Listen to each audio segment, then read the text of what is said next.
Si Diwata, may pa-tutorial naman ngayon kung paano uminom ng kape ang mayayaman. Francis Leo Marcos, panoorin niyo po ito kasi step by step tutorial ito. At sa mga nagkukunwaring mayaman, boys and rocks, makinig ka. Sa mga nagkukunwaring mayaman dyan, ay ito panoorin niyo po ang tutorial ni Diwata para hindi kayong mahalatang nagkukunwari lang kayong mayaman, parang may mabudol. Ha? Ito po yung video. Inom talaga ng kape dito, ang kinuha ko konti lang, tapos ang pag-inom ng mayayaman,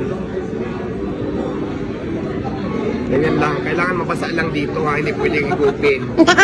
Tapos imot-imot, ganyan. O, ayan ha, ganyan po.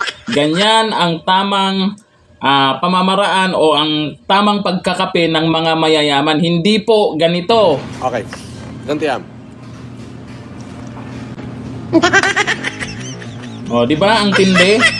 Mayaman, nagpakilalang mayaman, nagpakilalang trilyonaryo, at nagpakilalang Marcos daw siya, minumumog yung kape.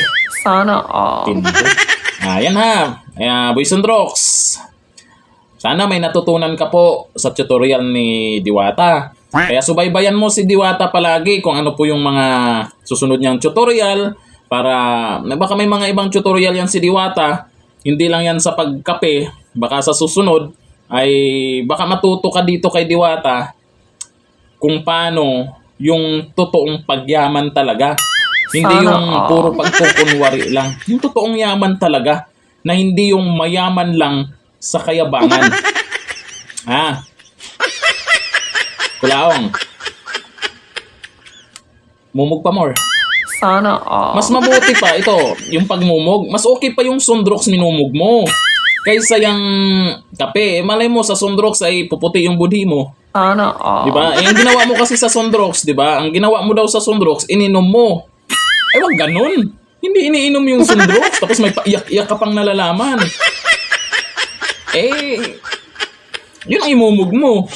Tapos itong kape, yan ang iniinom. Wag mong, baka na, baliktad. Ha, paalala lang, kasi idol kita eh. Gwapo ka, diba?